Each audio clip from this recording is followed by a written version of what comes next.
The following may contain offensive language, adult humor, and or content that some viewers may find offensive. The views and opinions expressed by any one speaker does not explicitly or necessarily reflect or represent those of Mark Radulich or W2M Network. Please listen with caution, or don't listen at all.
We are not even supposed to be here today, Ronnie Adams. I'll tell you what right now. This is the Long Road to Ruin, and I am your host, the man, data reporter, and frankly, I'm mortified, Mr. Mark Radulich. And joining me for a second time in as many weeks, ladies and gentlemen, he's your dungeon master. No, not that kind of dungeon master, ladies. The other kind. At this point, why not? Well, you know what? If you find the lucky sub. Ladies and gentlemen, the misfit and miscreant himself, Ronnie Adams of the Screaming Boy Podcast. How do you do, sir? I'm doing well. I got my Gatorade. I got my Mark. I couldn't be happier. Outstanding. So over the summer, actually late spring, early summer, I was like, yeah, I'm not podcasting 50 times a week anymore. I'm social now. I have to go out and get a life. I've been told. So I cut back to like 2 podcasts a week ish. And I told everybody, like, it's going to be Damn You Hollywood and one other. Mm-hmm. At which point Ronnie Adams was like, don't forget about me, boss. And and this was one of the ones that you pitched me and like, hey, what if when we both see Clerks 3, we just do all 3 Clerks movies? And I said, that's a fine idea, Ronnie Adams. It is. I like it. I like it. I like that. When I heard there was actually going to be a Clerks 3, I got excited and scared all at once, and I knew I had to do a show with you about it. You know, in our pre-show prep, I said, "Hey, we're going to do this, this, and this." I'm going to throw the format out the window because I have to ask first. This came up on Instagram today when I put something about, I guess, doing this show. We're going to see Clerks 3 or whatever, something having to do with Clerks 3, and my good friend Freak Boy John Brodigan, of whom I used to do PC Live with, said something about not wanting to go see Clerks 3 because Jay and Silent Bob, the last Jay and Silent Bob reboot or whatever it was that came out a year or 2 ago, hurt his heart, and he's not sure he can do another one of these. I saw that. I have to fundamentally disagree with him. I knew it wasn't going to be the best because I honestly think the Jay and Silent Bob standalones are not the best that he does. So I don't expect a whole lot out of them. Jay and Silent Bob Strike Back is a love letter to just the fans. It was just 90 minutes of fan service. Yeah, it's fine because at the time, at like the peak of the Smithiverse, you know, of the Jerseyverse, we were there for it. We were, you know, those of us, and we're going to talk about this momentarily, but those of us who saw Clerks in 1994 and were like stayed with Kevin Smith through Dogma, Mallrats, etc. Chasing Amy, when it was all said and done and he was ready to move on with his life and sort of, you know, the swan song was Jay and Silent Bob Strike Back, we were like, yeah, we don't care what this is as long as it's funny and it's Kevin Smith. Yeah, and that's what it was like a goodbye letter. It's what you come to expect out of Jay and Silent Bob movies, right? I mean, it's just, you know, they were the sidekicks all through Clerks, Mallrats, Chasing Amy, Right. all this other stuff. I mean, they were there. They just how he explains them. They are the R2D2 and the C3PO of the Askewniverse. Right. And they're standalone movies. It's just almost like the droids cartoon. It's there. It's good. It's fun. You know, kind of one of those things. It's good for kids, I should say. But Yeah. I enjoyed. I knew what to expect out of Jay and Silent Bob reboot, and I enjoyed it. I don't know. I can't remember even what year that was, but if it was anything close to COVID, I was in pain at the time, so I might not have enjoyed it as much. I remember it went on back to Amazon. So yeah, I remember watching it the same day that I watched One Night in Miami, and because I'm hoity, I am the hoitiest of hoity. I was like, I much prefer this really talky, this really talky movie about these 4 black celebrities in Miami than this Kevin Smith movie. But Clerks came out in October of 1994. 94. I am a freshman in college at the University of Pittsburgh when this comes out. Now you're close to my age, aren't you? I'm 46. How old are you? I was in junior high at the time. Oh, you're much younger than I am. Well, no, I'm 43, 42. Oh, fuck, you couldn't have been in junior high then. That's right. I'm dude, it's math. Come on. Okay. You were at least in high school if you're 4 years Yeah, old. I was at least in high school when this came out. So is the whole rebellion, I got my first corn tape that senior year and all this other stuff. Mm-hmm.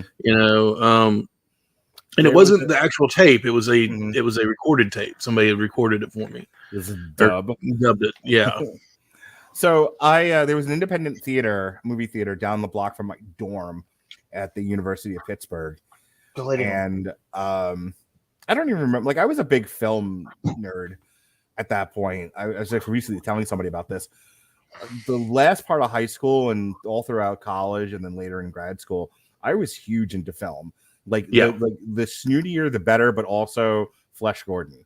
I definitely, I definitely ran both sides. I definitely oscillated between, let me go buy this foreign French film about a guy eating a ham sandwich, but let me also buy this nudie cutie that was preserved and transferred to DVD under the Something Weird title. Let me go buy Black Mama, White Mama from the Soul Cinema, but also the newly remastered Star Wars trilogy. Right. I was all over the fucking place. I think you and I have that in common too, but I wasn't the French film guy, and definitely wasn't the 50-foot Amazon Attack of the 50-foot Amazon. Well, no, that was actually a straight up movie. You didn't watch the nudie cuties? I didn't watch Nudie Cutie. I didn't watch whatever Flesh Gordon or anything like that. I watched the worst that we got was we would have what we called cheese-a-thons, and we would get the worst horror movies we could find. Sure. Like we had this one that we picked out multiple times. It's called Screamers. Mm-hmm. And on the front it said they're alive but they're inside out, and it showed a person with the skin like inside out, and on the back it said something about I don't know, I forget what it said on the back, but the movie was about zombies. All 3 different, no clue why. Nice. And it was a horrible movie, and it was a horrible movie. We would howl laughing at these. So we would go with that, and then that was high school, and then as I further got down college, I started discovering like Citizen Kane and stuff like that. So it could be like Night of the Demons, and then I'd be like, oh hey, look, Casablanca's on, let's watch that. And they're like, who are you? We spend an entire evening watching The Deer Hunter, and then like cap it off with fucking the Jack Frost, or whatever, the Pig Keeper's Daughter or some shit. We took a bunch of us went into the city for a midnight showing of Flesh Gordon, and my friend, we told him not to. My friend brought his fiance at the time. We're like, dude, it's Flesh Gordon. Don't do it. It's a porno. Yeah, very much so. Anyway, I mean, why would you bring your fiance? Just felt like she wanted to be part of the group that night. Anyway, yeah, midnight showing, by the way. That and Donnie Darko. So that brings me to this indie theater in Pittsburgh. So I'm already got this huge interest, and Clerks have been there's been some buzz about it. And as far as this unknown indie filmmaker who shot this thing on credit cards for like $30,000. And I remember I saw it with a guy who had always like worked for his dad. He had never really been out in the job market on his own. But I had been working since I'm 14 years old. I started off like at a Jewish kosher diner deli and worked at Burger King. I worked in catering halls, that sort of shit. So I very much understood the retail market. And I sold shoes, as a matter of fact. I went for Endicott Johnson's shoe store. So I very much worked. Yeah, I know. Make the Al Bundy jokes. I very much understood what it was like to be a retail salesperson, work with the public, etc. And I saw this movie, and if Quentin Tarantino's Pulp Fiction hadn't already ignited my love of filmmaking, this certainly did. Like, I was super impressed with how he was able to put this thing together for like the salary of a first-year teacher, all on his own. It really was. It's. I have the line here from the Wikipedia. It's often regarded as a cult classic and landmark in independent filmmaking. And in 2019, it was selected for preservation in the U.S. National Film Registry by the Library of Congress as being culturally, historically, and aesthetically significant. I knew right then and there when I was watching this thing, this was going to change film. A movie with snowballing in it. It's considered cultural. Can I tell you how I forgot how dirty this movie was? Oh, it's filthy. I want to go ahead and say, first of all, I'm not a bad father. No, he's really not. I've seen him with his kids, and I know him. He's a wonderful father. I show my kids things that are culturally, what is the line here? Culturally, historically, and aesthetically significant. So I made them watch Clerks with me in preparation for this. And they were definitely like, at the end of it, I was like, what did you guys think? As I'm like pulling on my shirt, like, oh God, I forgot about the snowballing thing. Right. I forgot how sex driven the dialogue is of this movie. Because I just remember like some of like the funny parts, but I didn't remember all the sex talk. And both my kids are just looking at me like, two things. One, why? I forgot, I'm sorry. And they're like, two, half of this movie we didn't understand, and we're not asking any questions. Could we please go to our rooms now? I'm like, yes, you may. That's brilliant. Yep. They're gonna be the coolest kids in junior high, though, I'll tell you that right now. But that was my experience with it. The guy I was with, who saw the movie with me, didn't understand the movie at all. Like, he was like, I don't understand. I've worked with the public my whole life working for my dad. I don't understand what the problem here is. So I put this movie in the same category for me as I get this movie because of, later. Well, it hit harder when I got into the workforce, just like you. Mm-hmm. And I didn't have a job when I was 14 or 15, but I did work summers for my uncle at his store and stuff like that, just weeks at a time or whatever, or a couple of days or whatever. So I kind of knew. And then I got a job straight out of high school, and I was like, ugh. This is, this feels like Clerks, kind of a deal. Yeah. But it's in the same category. This job would be great if it wasn't for the customers. Exactly. It was the same, and it was the same category as Dazed and Confused. Mm. It is just literally just a story that is centered around a couple of main characters who are absolutely doing nothing. Right. And it somehow it captures, because I'm from a small town that centers around sports. So I know how, baseball, football, all that is like, how you got like the old man come up on Earl Pink and he grabbed his arm and said, you got some touchdowns in that arm, boy. We're going to go all the way this year. And and it's we this and we that. And the guy's like 900 years old. Like, do you play or coach or what is this we stuff? No, it's a small town attitude of, right. And that's that's us. That's us on the field. That's what we. It's like I hear, people, and I'm not taking anything away from them. Don't keep doing it if that's what, I'm not yucking anybody's yum, but people with pro sports. I love football. Mm-hmm. I've been a 49ers fan since I was a kid, but I will never say, hey, we're going all the way this year. We did this. We didn't do this good. I don't play. I certainly don't make the money they do. So I'm not one of them, so I just don't understand that, and I never did. But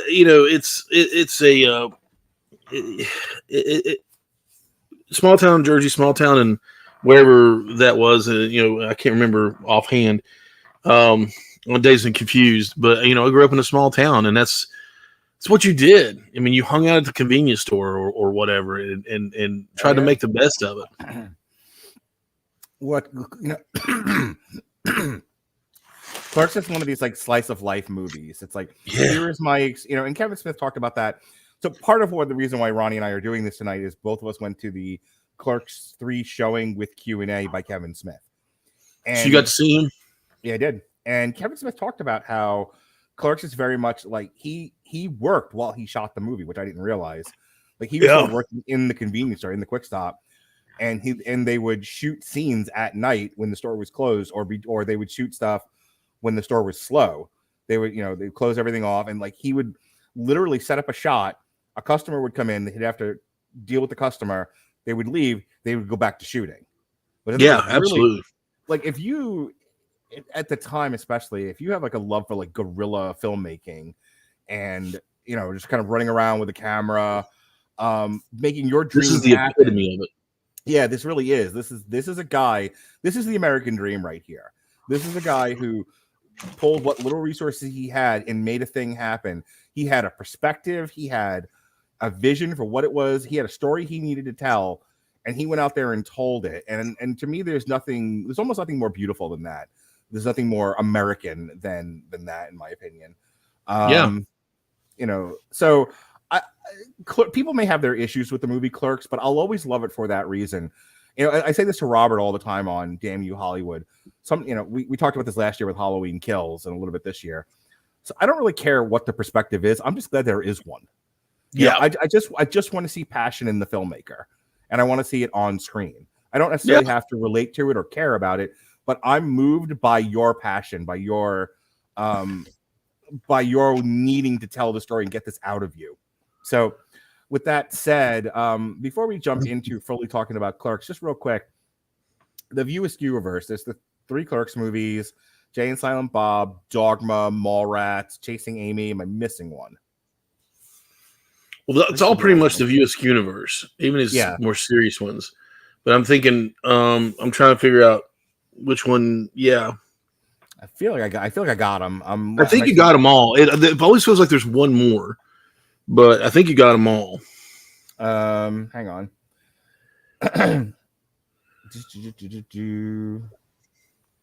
View Askew.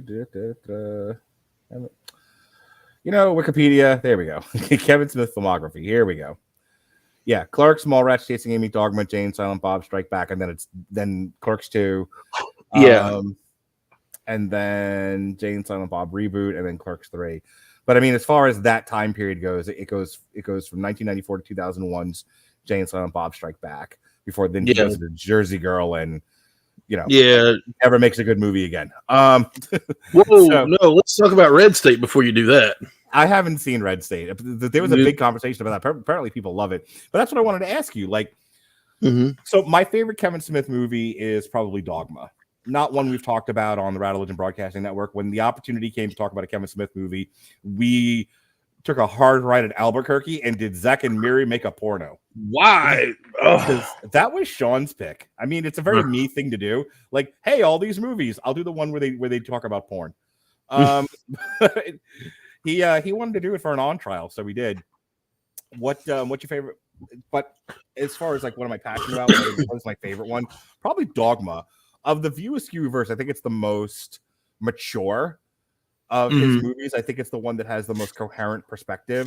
That it's not just like I live this life and I need to talk about it kind of a thing, which is what Clerks was, or Mallrats, which was like his attempt at a big budget crowd pleaser, which utterly failed. Or as much as I like Chasing Amy, I don't necessarily relate to it as much.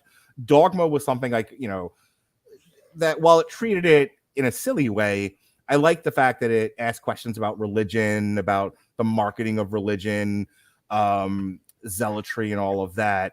I think it came out around the same time as Saved. Yeah, good old Buddy Christ. And between Dogma and Saved, I thought we were having a really fun conversation in independent film about the state of religion in America. You're the first person in 20 years. Yeah, I'll say 20 years to ever mention that movie to me. I loved that movie. I am I'm a born again Christian. I mean, I've told this to many people before, and I'll admit it. You know, I am a Christian, and I love church. I love Jesus. I love that movie Saved because it literally nails hypocrisy in the face and says, yeah, this is what you have to look out for. Whether they meant to do that or not, they did it. You know, a lot of people have problems with Saved, and a lot of people have problems with Dogma for that reason. That these are movies that really question blind faith, and people don't want it questioned. I don't mind questions. I mean, I've always taught when I've taught kids and youth and stuff, it's okay to question. That's how you learn. That's how you ask. You know, you go in. There is blind faith that is required sometimes, but there are also answers that are out there that you can find, and so you gotta ask some questions. Otherwise, you're just going to be ignorant about the whole thing. So, and what's your favorite Kevin Smith movie? Okay, so I'm always going to have a soft spot for Clerks, and now Clerks 3. Yeah, you were really giddy about that in our group chat, like sending us You're like Alexis when she goes to cons. It's like, I got a picture. Look, it's Kevin Smith. You were so happy. I without sounding weird, I love that man. I've met him twice now. He is the sweetest human being I've ever met in my life. Granted, on Monday night he was completely faded, but he was still he still comprehended things and was very aware of his surroundings and all that. He wasn't that faded, but he admitted, he said, "Man, I'm high as a kite." But he's been traveling around doing all this stuff, so that's probably why he was blazing, because he's probably tired. But I've met him twice now, and he's taken the time each time to ask me questions before I can even ask him a question. And then when I told him, I said, man, I did a podcast for a while that I absolutely loved. And he goes, really? And he seems super, genuinely interested in it. Now, I know he's an actor or whatever, but he's not that good of an actor. He's still a good actor, but he's not that good of an actor. And he asked me what the name of it was, and I told him it was Screaming Boy Podcast. And he asked me what it was about. I said, mostly movies, a little bit of pop culture. And he said, that's great. And I said, I don't do it anymore, but I did it. And I like to say that I was worldwide because I picked up some overseas listeners, and I was coast to coast, and I had some overseas listeners as well. And he was astounded. And I was like, dude, you have the Smodcast. You have everything, why are you? I said, and I told him that the only reason I did this is because I wanted something with my name on it out there. And he goes, and I said, I watched you with Evening with Kevin Smith, and you made Clerks. And I started tearing up at this time. That you made Clerks because you wanted something out there with your name on it. And that inspired me. You inspired me to make my podcast. And he started tearing up. And I was like, I said, so thank you for that. Thank you for being an inspiration. And, and we just stood there and talked for a minute. And he's genuinely, that solidified him as one of my favorite directors because he is completely all about his fans. Yeah. And I appreciated that. And that was in Raleigh and GalaxyCon. This time I walked up to him and he just did this and he hugged me. He's shorter than me, which was great because I got a good hug on him. And I said, this is actually the second time I've met you. And he goes, oh, the con. And I went, yeah, I met you at GalaxyCon. And I was like, no, he doesn't remember. I don't think he quite remembered me, but he just kind of put two and two together, I think. So he stood there and talked to me for a minute again. And, it was just one of those things where and to have his movies, multiple movies talk to me and speak to me on different levels about stuff like Clerks and Chasing Amy and Dogma and Red State, which is my favorite Kevin Smith movie of all time.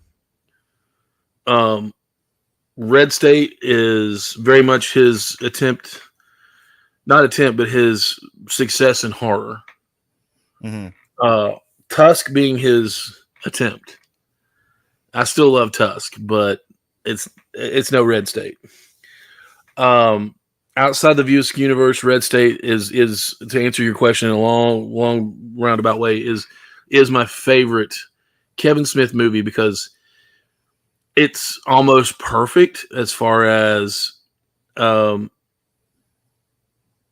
scary, but in a real way. Okay. Yeah, there was a lot of talk about it in the Q&A. All right, let's get into Clerks here. So Clerks essentially is about Dante and Randal. They are employees of a convenience store and a VHS rental store, respectively. RST Video, baby. Outside of the video are two drug dealers, Jay and Silent Bob. And this is just a day in the life of these two people. The premise is that it's supposed to be Dante's day off, but he gets called in because somebody calls out. So he's whining about that all day. He has a girlfriend named Veronica who brings him lasagna, but he's pining for a girl named Caitlin who is marrying an Asian design student. And she's coming home because they've been talking for months now about like behind Veronica's back, and she needs to talk to Dante about it. And so over the course of the movie, it's building towards Caitlin and Dante reuniting, and then the big question is, well, what will happen to him once that happens? Will he break up with Veronica? Will he go back to Caitlin? And spoilers, if you don't want to know what happens, either turn this off and come back in a little bit, or plug your ears or something, or go get a sandwich. There's a scene in the movie, and there's no delicate way to describe this. An old man comes in and he has to take a nap. He clearly wants to masturbate in the bathroom, but he does it under the guise of I need to go to the bathroom, and he keeps annoying Dante about, do you have the right toilet paper? Can I have a magazine? Will you let me use the bathroom? And he finally does, and then the film kind of forgets about him for a while, and other hilarity ensues. Caitlin comes back. She has a whole conversation with Dante, and he's going to break up with Veronica, and they're going to go out tonight, and they're going to be real boyfriend and girlfriend this time, and it's everything Dante wants. She leaves and comes back. Dante leaves and comes back. She beats him there. She's talking to Randal. Randal says, if you hurt him again, I'll kill you. That was great. Yeah. Then she goes to the bathroom, and she comes out. Dante's there, and she's like, hey, wait a minute. Weren't you just in the bathroom? No, I just got here. Who the hell did I just have sex with? Yeah. Even at that point, it was like, oh, God. Yeah, so Caitlin fucked a dead guy. He had died hours before in the bathroom with a hard-on. That was in the morning in the movie. He came in early in the morning. It was at least the afternoon, because it's the evening when this all happens. Yeah, because they played hockey while he was in there. Right. They went to the wake. Yep. Where Randal knocked the corpse over. Yeah, exactly. And then corpse. So there's so much ridiculousness that happens in this movie that is just it's hard to do like a plot synopsis because nothing really, like, I remember Jonas even asked me, he's like, I don't understand what this movie's about. I'm like, it's about these two guys and their day.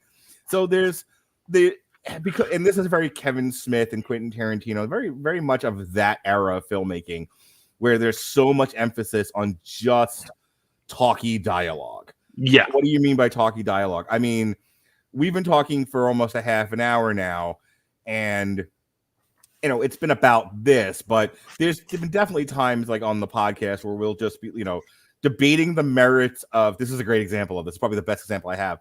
We spent a good 30 to 45 minutes debating the merits, debating who owned Captain America's shield. Who had the right to give Captain America's shield to Sam Wilson.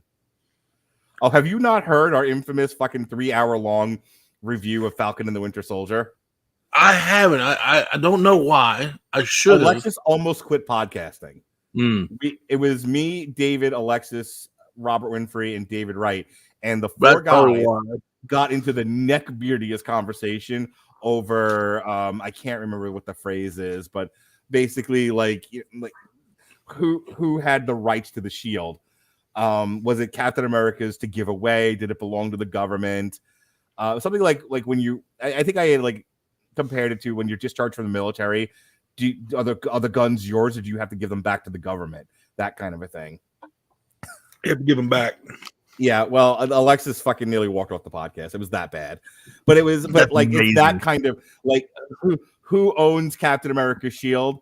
There's a lot of this movie of just like conversations about which was the better movie, Empire or Jedi, and talking about like independent contractors on the second Death Star. Yes, a whole conversation of independent contractors on the Death Star that were murdered when the as he put attacked. it, left wing terrorists came out of nowhere. Terrorists, yeah. Right, yeah, left wing radical terrorists came out, and blew it up. Right. And I was like, okay, first of all, I don't think the Empire is right wing, but anyway, but it's just one of those things where the fascist military dictatorship. I don't know how much more right they had to be. Okay, Chris, no, knock it off.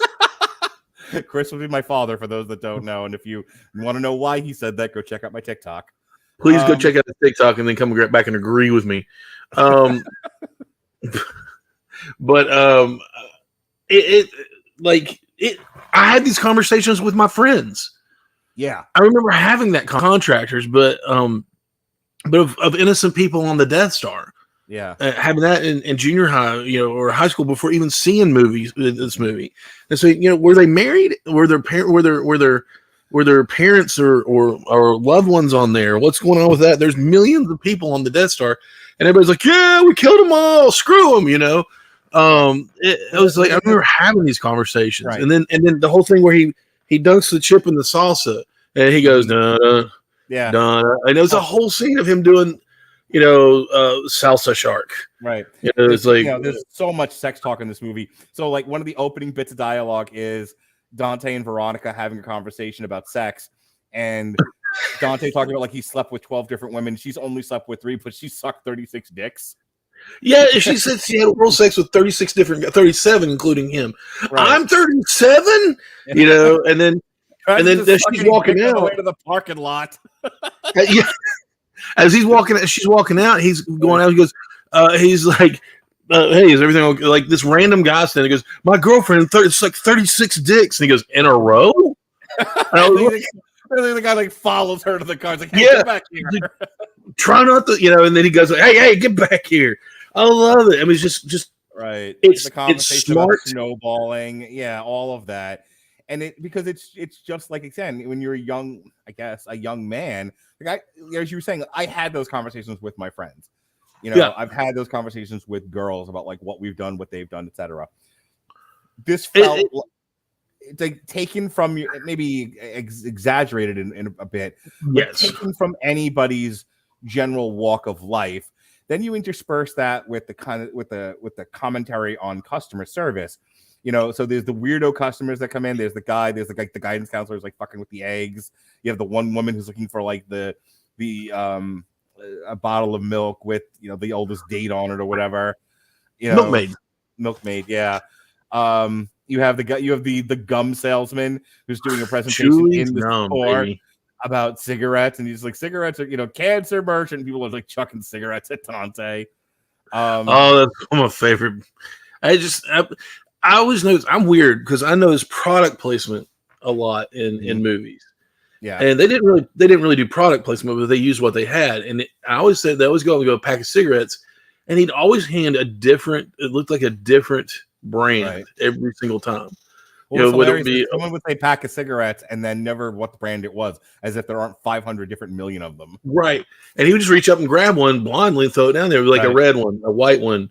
Blue one, whatever. Right. And I was like, that's really interesting. That's the level of detail that I guess I have on certain things, but it didn't really matter in the long run. Because they all changed to nail cigarettes after that.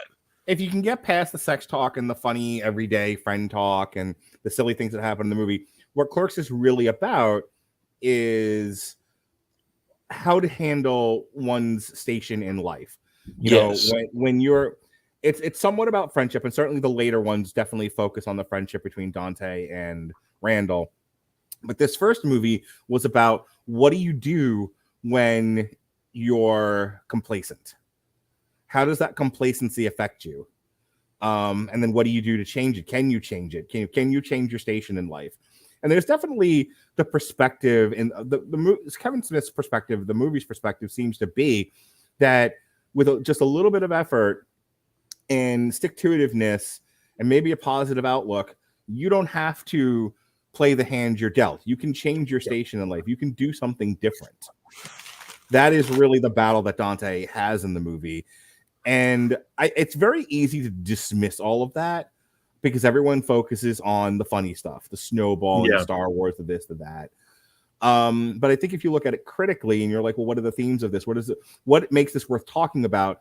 I think it's a movie that we can all relate to in terms of, I wanted to be this, but I ended up doing this, and now I'm in this place in life, and I'm not happy, I'm not satisfied, and I don't know what to do with it. You know, I'm not with the girl that I want to be with. I'm with the girl that I feel safe with. Mm-hmm. You know, I'm working in a dead-end job, but I'm happy with this, and I'm happy abusing customers, you know, that sort of thing. I think it does make you think and reflect about your own life and the choices that you make, and making you ask yourself, if you think about this at all, you know, am I happy with where I am in life, or am I just existing? I'll let you have the final word about Clerks here. I really do think it's a brilliant movie. You nailed it. You nailed it on the head for me. You hit the nail on the head for me, because the reason I love this so much is, like we've said it before, is because there is something, whether it is exaggerated and whether it is exactly what your life is or not, it's very familiar. It's like putting on an old sweatshirt and feeling comfortable. This movie, if there's any movie that I can turn on and still laugh at and pay attention to, this is one of them. This is definitely one of them. I watched it. I watched it the day of. Hey, stop, my dog. I watched it the day of the premiere. I mean, well, the not premiere, but the showing of Clerks 3. Yeah. At lunchtime, and then I didn't finish it, obviously, but the drive to the theater, it was about 45 minutes. So I just put it in my car, put it up on my phone, and let it play on the way there, and just laughed and talked with it while I was driving. And then on the way home that night, to make sure I stayed awake as well, because it was late when I left. Clerks 2. I put that on and didn't watch it, but just listened to it, because I could still see it, you know, every bit of it in my head of what happened. And so this is a very familiar, very comfortable movie for me, because I know the feelings in it. I can relate with Dante. I can relate with Randal, you know, on some things. I told that to Jeff. You know, I told that to Jeff Anderson himself. He goes, "Oh God, don't tell me that." It was really funny. He's like, "Don't relate with Randal." I was like, "No, I relate with Randal because he feels like almost left behind by everybody at times, and he's just there to kind of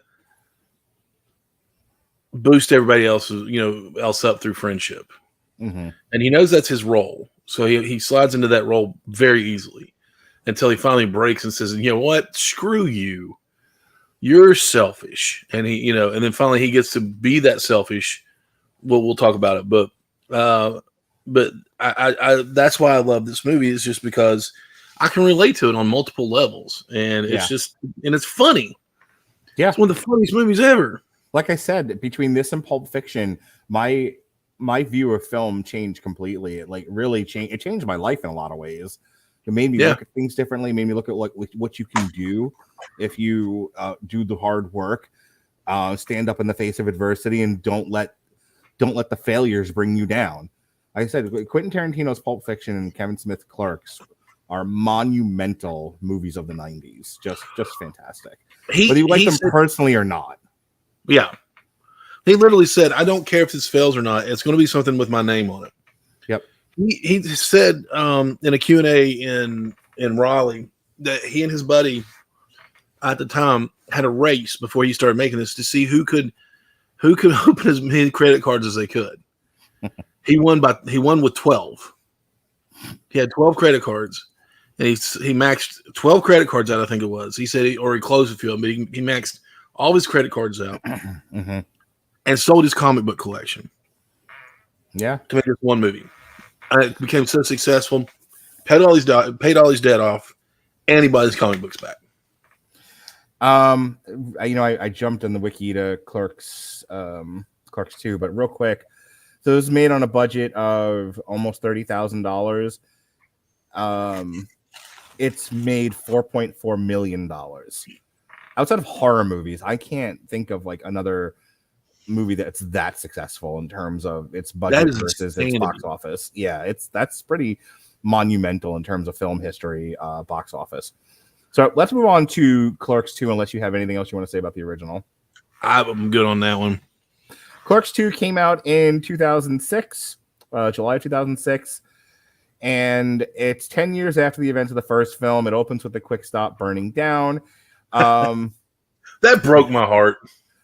This brought in Rosario Dawson.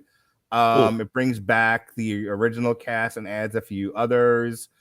And in this one, they're working in a fast food restaurant called Mewes. God, the names of some of the food in this movie.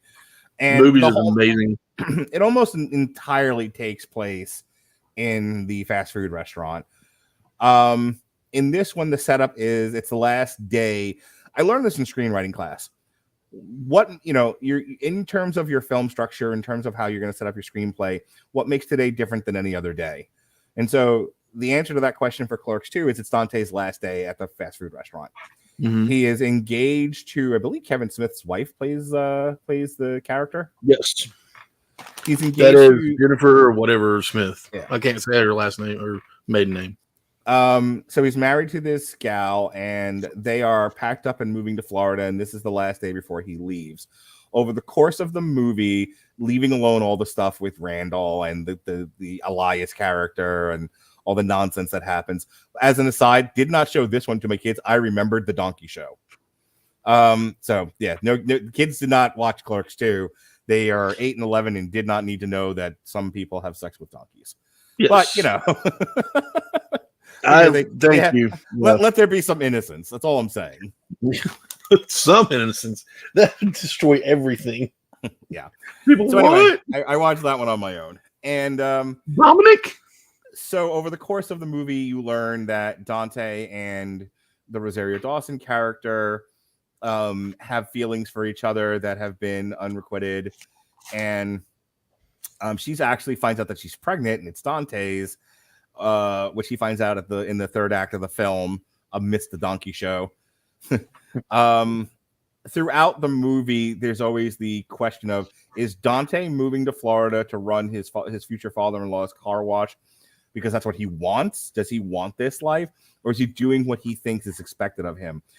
That personally resonates with me because of something my wife said recently, where, over the course of this year, when we've discussed our marriage and our marriage dynamic, and I said, when we got together, you absolutely wanted a house, a marriage, a house, a husband, and kids. You seem to not want that anymore. What happened? And she was like, I would never want to give up you or the kids, but I think I was making a lot of those decisions because that's what I thought I was supposed to do. I thought I was supposed to get a job, get a husband, get a house, get kids, and just live a happy middle class, normal life. And while there are elements of that make me happy, not all of it does. And that is more or less Dante's struggle. Yeah. I have been raised to believe you go to high school, you go to college, you get a job, you get a wife, you get kids, you get a house, and you just live. And so he's just doing what he thinks he's supposed to do. And there's Randal, kind of the Greek chorus of this thing the whole time, going, are you being true to yourself? And in the face of that is the Rosario Dawson character, someone he truly loves, but isn't allowing himself to love one because she keeps telling him she could never love just one guy. Right. But also, she's going in the other direction. If he runs to her, he's running away from normalcy. Yeah. He runs towards normalcy, he's running away from his true self. That is the central conflict of this movie. The secondary conflict of this is because Dante has decided to leave and go to Florida. Randal is feeling the mourning of his friendship. His friendship is over. This man is leaving him, and he feels like in a lot of ways, Dante and Randal are in a relationship with each other, and Dante is breaking it off. And Randal says to him at the time, if you're breaking up our friendship because this is what you truly want, that's one thing. But if you're doing it just because you think you're supposed to, that hurts more than anything else. Yes. And so Clerks 2 is, again, it's about being true to yourself, but it's also about friendship, which is absolutely what the next one is about. But I think as silly as this one got at times, and it drags in certain places and has an utterly unnecessary dance sequence to ABC on the rooftop. Wonderful. I mean, it's a lovely dance sequence, but utterly unnecessary, and definitely breaks up the movie in a way that was not necessary. That's one question I never heard asked of him, why he put that in there. I feel like it's like a Mallrats thing or like a studio note. Anyway, I don't think Clerks 2 is as good as Clerks 1, but it's hard to beat out a masterpiece. But Clerks 2 is entertaining in its own right. What did you think of it? I would take a bite of something. I'm sorry. I agree with you on that. I enjoyed it because it was fun. The silliness is kind of what I'd come to expect of Kevin Smith. But even the dance sequence was like, I was like, what is this? I mean, look, I'm not opposed to Rosario Dawson shaking that ass and tits. It's fine. She is so freaking hot in this movie. I don't know what makes it different. Dude, Rosario Dawson is hot in everything. Have you seen her in Yeah, absolutely. But I don't know what makes it different in this one. I just find her more attractive in this one. But anyway, you're right. I mean, ultimately it's about friendship. It's about I don't think it's because he's been conditioned to or taught so much as Dante. But I think Dante, being the self-deprecating, self-abusive person that he is, thinks he doesn't deserve any better. I think that's fair. I'm settling for this nag and this kept life because that's all I am. Had she been a better person, because you could still feel that off of her. Yeah. As soon as she was introduced, I was like, she's not good for him. And I don't know why. Oh my God. The Mrs. Hicks shirt. Oh, that's why. God. Remember when that was a cultural thing? Yeah. So like I was sitting there and I was like, she had done nothing other than wear a Mrs. Hicks shirt. And then she was, of course, mean to Randal and everything. And I was like, well, she's just not good for him. She's absolutely the girl whose goal in life is to have a husband and make sure that husband is kept in the high tower away from everybody else. Absolutely. And she wanted somebody that she could rule over, not somebody that she could rule beside. Right. And that was the whole thing with her. I was like, well, he's been conditioned. He's been whipped into thinking he doesn't deserve better than her, even though he has better than her in his lap. He's painting her toenails every day.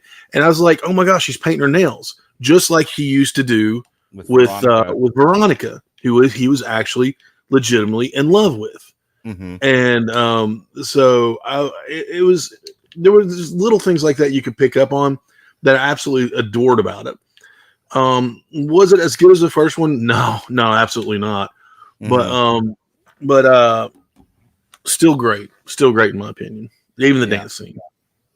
What are some of your favorite? We don't need to belabor it too much, but what are some of your favorite bits from this movie? Obviously, the donkey show is hilarious. That whole third act sequence with the donkey show fucking makes me laugh. The less you show, the funnier, and they showed way too much in that. They didn't actually show. They didn't show, but they showed. But one of my favorite, I hate to say it, but Pillow Pants is one of the funniest things ever. The vagina troll. Yeah. Pillow Pants the vagina troll. The debate over Star Wars versus Lord of the Rings still. With the dude just pukes in the middle of the floor. Yeah. First of all, Randall's impression of the Lord of the Rings trilogy is just like it's just 3 hours. It's 6 hours of 9 hours of walking. Yeah. It was brilliant. Lord of the Rings is like my favorite trilogy ever. But that cracked. But I remember even watching this the first time and that cracking me up. Oh, absolutely. I mean, honestly, because it's kind of true. hate to say it, but it's kind of true. They just walked a lot, you know. And we're gonna completely ignore the battle of Pelennor Fields and Helm's Deep. Yeah, right, absolutely. But shut up. But anyway, well, it was that one. That's sorry, that nerd. Go watch Andor and Obi-Wan Kenobi. Sorry, Reva. I haven't watched Andor yet. The Reva show. I haven't watched that one yet. Good. But maybe yeah, stop watching I stuff think written for fucking children.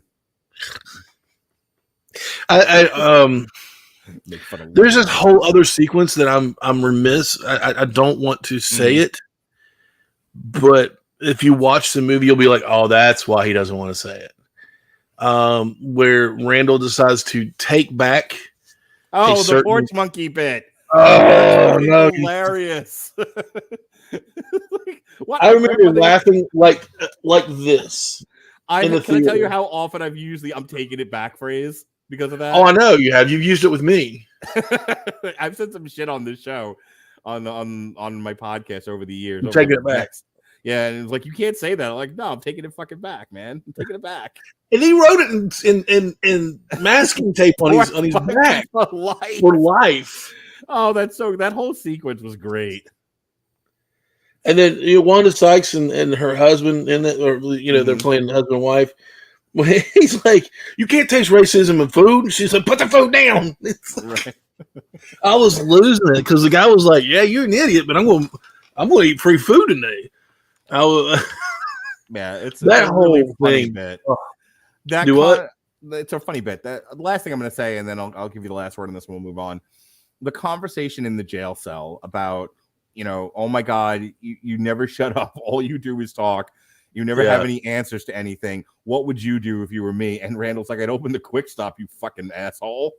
Yes. Talking about how like that was the best part of his life and it's gone, and if he could do anything. And sorry, Jason, like we haven't really talked a lot about Jay and Silent Bob because they're kind of the Greek chorus, but Jay and Silent Bob going, well, like we have two conditions to loan you the money to buy back the Quick Stop. One, we get to hang out and deal drugs. Two, you guys have to blow each other. You could totally believe that that was a real condition until Silent Bob was like, no. Yeah. Oh my gosh. I laugh hysterically every single time. You guys have to blow each other. Like, he's excited about the prospect. It reminded me a little bit of the Starsky and Hutch remake where he's like, 2 dragons. Where he's like, I'll tell you what you need, but I need a dragon. And you need to ride the dragon. Well, the preceding line is, why don't you guys just fucking get it over with?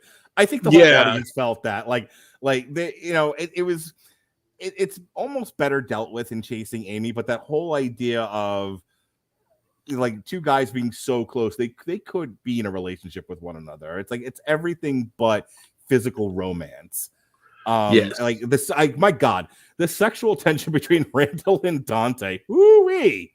It's really kind of rough, isn't it? Oh my God, it might make you uncomfortable if you're not okay with such things. So, anything else about Clerks 2? No, I think we pretty much covered it on that because it's beautiful too. I'm not just because I'm a fan, but because honestly, these movies are hard to beat. There are movies and then there are films, and I truly believe that these are films. Clerks 2 goes a little bit into the movie realm at times, but it's still, it's still wonderful. Yeah. I think Clerks 2 lacks that guerrilla quality. It has the same issues that Mallrats have, where Mallrats, people don't tend to not like it because it just feels any movie that followed Clerks that had a big budget was not going to be liked as much by fans. What we liked about Clerks was its guerrilla style. So Mallrats, I think, gets unfairly criticized. Clerks 2 kind of has that same issue where it's like, oh my God, another Clerks movie, and it's not in black and white, and it's not really a slice of life. It's Kevin Smith in the Q&A was like, it's all facade. Right. And that's why people don't like it as much. Yeah. Clerks 3, which came out, had, I think, a very limited release. It was on a budget of $7 million. It's so far made $3.8 million. And it came out September 13th, 2022. And they've been touring it around, doing Q&As with it. We saw it here at the local Tampa, the Tampa Theater in downtown Tampa. I saw it in the Carolina theater. So the whole thing behind Clerks 3, very simply, is Randal has a heart attack. And when he comes out of it, he was like, I've done nothing with my life. I'm going to make a movie about my life. And so basically Randal is the avatar for Kevin Smith. Yes. And both having a heart attack and trying to make changes in his life so he doesn't die, but also the same heart attack, the Widowmaker heart attack, the whole nine. Yeah. Having this thing inside of him that he needs to get out and share with people. So they essentially, Clerks 3 is this very meta. They're making the movie that becomes the original Clerks. Yeah. So it's a snake eating its tail. But what the movie is really about, again, it's about their friendship.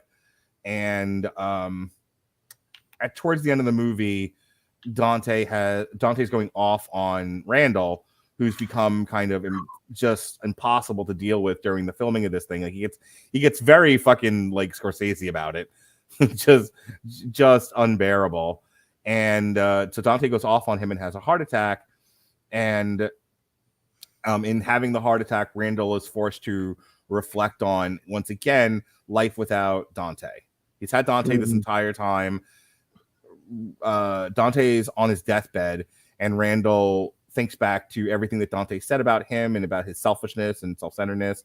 And so he recuts the movie, because originally it's about Randal. Randal's the star of this movie, but he recuts it, and it's from the perspective of Dante, because Randal realizes that he was the centerpiece, he was the glue keeping it all together, and then Dante dies, and so they cut to the funeral scene, and Randal's giving the eulogy, and he says he wasn't even supposed to be here. I lost it. I cried hard. I booed, like man. I was inconsolable I'm in the tearing theater up now. for a while. Yeah, it's rough. I was inconsolable in the theater. Like my wife didn't really thought it was sad, but she was more like reacting to me, who's like fucking face fell off. Yeah. Well, I mean, I had the movie ruined for me by somebody. I knew that Dante was going to have a heart attack and possibly die. Mm-hmm. But I didn't know what was going to happen during the whole thing, where Randal lives up to that friend that he's been all this time. I mean, he goes above and beyond being that crutch, that friend, that support that he's been, the silent support that he's been for such a long time. Yeah, he's goofy. Yeah, he's irreverent. Yeah, he could be a dick at times. But he's been nothing but a friend and loves Dante. And a heart attack is a scary thing, whether you live through it or not. My dad had a heart attack, and it was terrifying for the whole family and him. And he changed everything within a 24-hour, time period. He quit nicotine flat out. He threw everything in the house away just about when he got home. That was unhealthy. Obviously, that didn't stick with me. But he started walking and running and all this other stuff, or not running, but jogging a little bit. And he stuck to it, man. He's really stuck to it. So it scared him into a different lifestyle. And he even started going to church with us and everything. Not because he was scared, but because he's like, I have to live differently now. The way I've been living isn't working. So I have to find something different. So you can go one of two ways with that. When I had my anxiety and still have it, I thought I was having a heart attack. It's terrifying. It's terrifying at first. And then, but there's one of two ways you can go. You can go, hey, I need to celebrate. I need to figure out what's going on, or I can start living differently, and try to change this, or I can, or I can just go, hey, I need to start living for me now because I almost lost it. And Randal goes the other way. He goes, I need to start living for me. I need to start doing stuff. So I'm going to make a movie about me. And then when it comes down to it, he just kind of, he sees the folly in that, and in the end, and makes the movie about Dante. Right. And that's what crushed me right there. He's like, no, I have, this has always been about you. And the other thing that really got to me about this movie is it deals with what happened after Clerks 2. So Clerks 2 ends with Dante and Rosario Dawson getting together, and it's revealed that they had, they were together. She birthed the child. The child Little and girl. Rosario Dawson dies in a car accident, and Dante is like forever unable to get past it. So I'm of two minds about it. One, I think all of the stuff in Dante dealing with the trauma of losing his family, the depression, the inability to move on, especially with that character, I think all is very relevant and very poignant, and I think it speaks to a lot of us in different ways. The problem was that actor, I gotta get his real name here, Brian O'Halloran. Brian O'Halloran, not that good of an actor, and I think he's able to carry off what he has to do in the first two movies well. This one, he had to dig. There's a deep well of sadness that he had to dig into. And because it's poignant and relevant, I think the not great acting is forgivable. But there were a couple of scenes there where he's talking to her ghost and he's trying. Don't get me wrong. I don't really mean to bash the guy. I just, like, a better actor makes that more believable. He came across as clearly acting. The only time that I can think that was outside of movies. Okay. Other times I really bought into it for him. I thought he'd put. I mean, and it's just all opinion, of course. But and then I'm not, arguing with you. I'm just saying, me personally, I thought he put in a hell of a performance. I thought it was great. It was just. I've seen a lot of stuff with him in it. You know what I mean? And I've never seen that out of him. And I was like, that's what got me too, because I've met the dude. He's a great guy. And he obviously loves doing these movies. Sure. And to put that much into it. Anything else. and to put that much into it, knowing that character's gone. That character's done. So I'm looking at some of his work here, not Kevin Smith stuff. He was in Vulgar. He's in Drop Dead Roses as himself. He's in something called Brutal Massacre, The Junior Defenders, The Happening, Hooking Up. He's done some voice work, it looks like. Cry for Revenge, Right Before Your Eye. I don't know any of this stuff. The most recent thing that he's done is something called The Retaliators, where he's an obnoxious guy at Christmas Tree Place. Look, I'm not trying to bash the guy, but I think when he's given the Kevin Smith stuff and just told, be kind of yourself, I think he's fine. When he got asked to do a lot for Clerks 3, and I think it was out of his reach. I get that. But I really don't have that much more to add about Clerks 3. It's yet again another love letter to the fans. It's a love letter to the people who fell in love with Clerks and Kevin Smith. It's a celebration of that movie. But if you cut all that stuff, there's not much to it other than the last act after Dante dies. That's like that's the richest stuff of the movie. The rest of it, I mean, there's some stuff with Elias that I found myself tuning.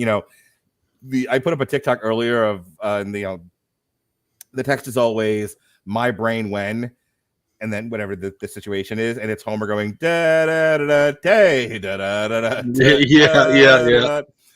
There were a couple of Elias scenes where the gag got old real quick, and in my head I'm just going da da da da hey da da da da. I don't know. I thought it was funny the entire time. It was like, did you ever read Dante? Did you ever read the Daredevil series that Kevin Smith wrote? Yeah. We reviewed it on source material a couple of years ago, and I remember saying, like, Kevin Smith likes the sound of his own writing. It was a slog to get through. I love Kevin Smith, but there was a lot of words in that. Yeah, certainly are a lot of words here. Too bad I'm not reading them. Yeah, it was me through that entire Daredevil series. But it's the same problem with his movies. Like, we get that's your trick, and your trick in 1994 worked really, really well because nobody was doing it. We have 20 years of talky fucking movies. there was way too much of it in this. It drove me a little nuts. I get that, and I understand why it could, because it's. But like you said, it's a love letter. Would it have worked any other way? I don't think it would have worked if there wasn't talking. No, because I think people go to like a Kevin Smith movie, and that's kind of what they want. You know, it's like you go to see Journey play, you want to hear One Day Love. One day we'll find you. Yeah. I want to hear Open Arms. Yeah, okay, fine. Because I can't remember what the name of the goddamn song is. Yep. Oh, everyone wants to hear Open Arms. Right. Everyone wants to see Kevin Smith write stupid talky scenes, and they want to laugh, and they're not going to think critically about it. But here I am in the service of talking about this from critically, and I'm just noticing it's like, all right, here we are. We're playing Open Arms again. Hope you're ready. Yeah. Final word on Clerks 3, and then we'll get out of here. I'm that pie, that pie in the sky kind of. I guess that's the right. It was everything I wanted it to be. I enjoyed. Really, chill out. The Force Awakens, because it was so much like number 4. Yeah. I enjoyed this one because it's so much like the first one. But just to see them. I mean, like, he was opening up the whole place, and then he actually got to open the shutters of the shutters during the day. I was like, oh, that's great. And then when he was, put out the newspapers, remember these? He caught that, and he fixed the coffee, and he did everything, and he went behind the register just like in the first movie.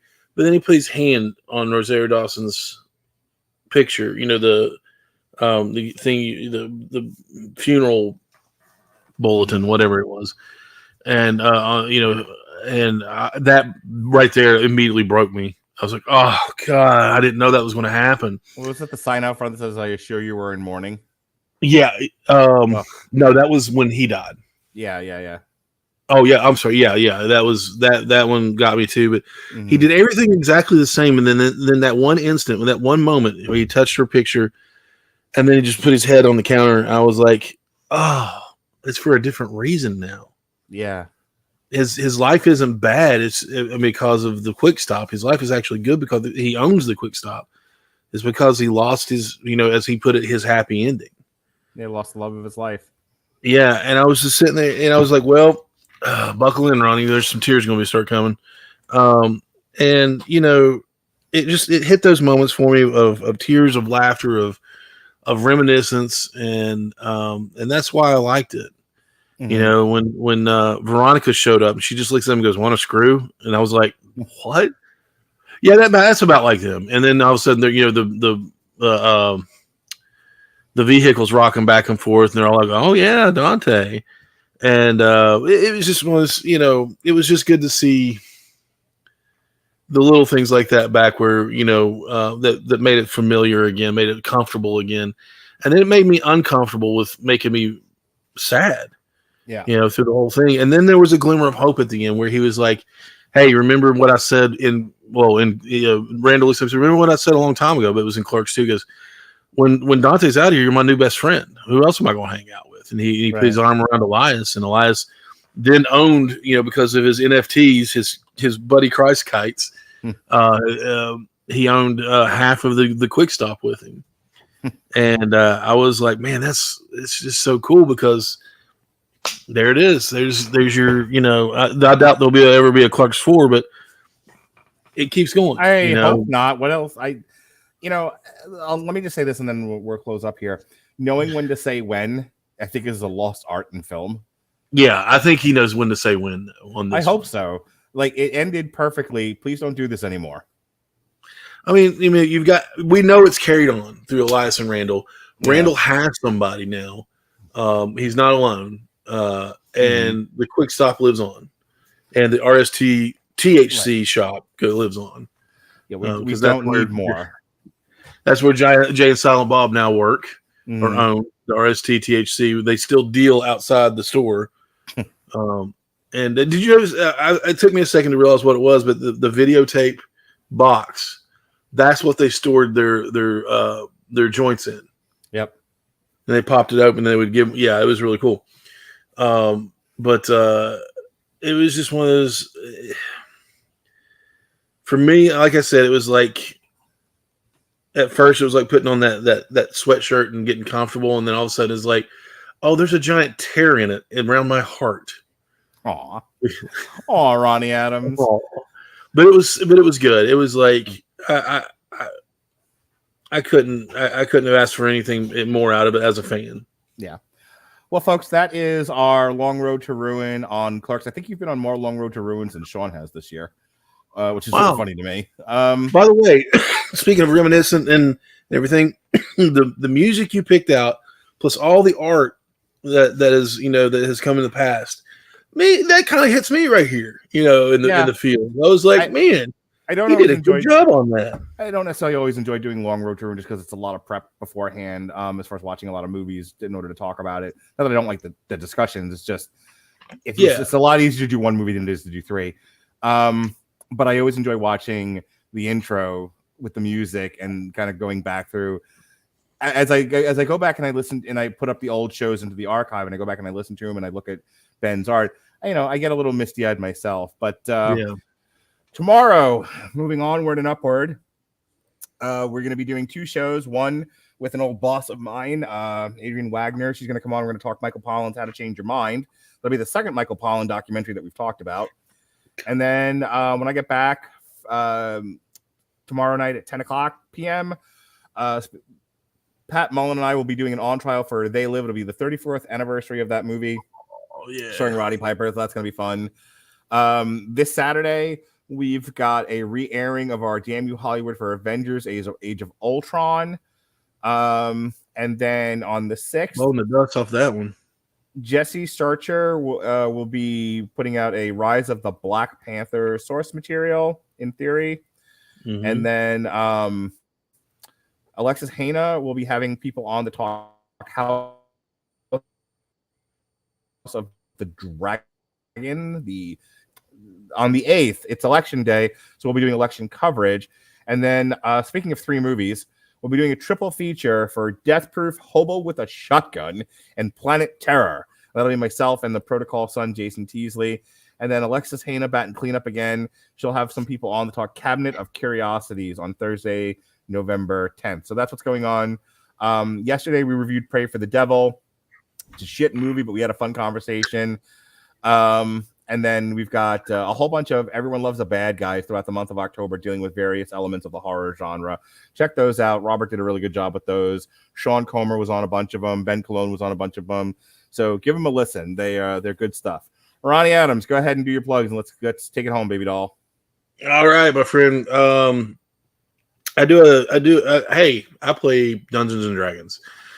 I'm a dungeon master who is running a game called Rime of the Frost Maiden, and it's been going on for close to a year now. And so we are about, we're having a blast with it. So it's every other Saturday, and we stream it on Twitch.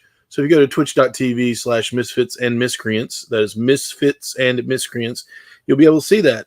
There's more stuff coming up that we're going to get done, and some Call of Cthulhu.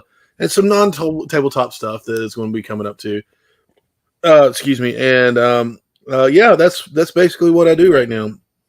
If you live in the tri-state area, not tri-state area, if you live in the triad area of North Carolina, which is Burlington, blah blah blah blah, Greensboro, Durham, and all that, and you need a dungeon master for your birthday, your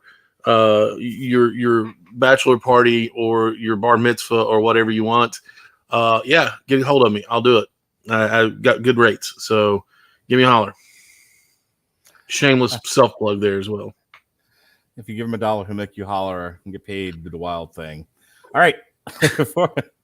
For Ronnie Adams, I'm Mark Radulich. This has been Long Road to Ruin. Be well, be safe, and behave.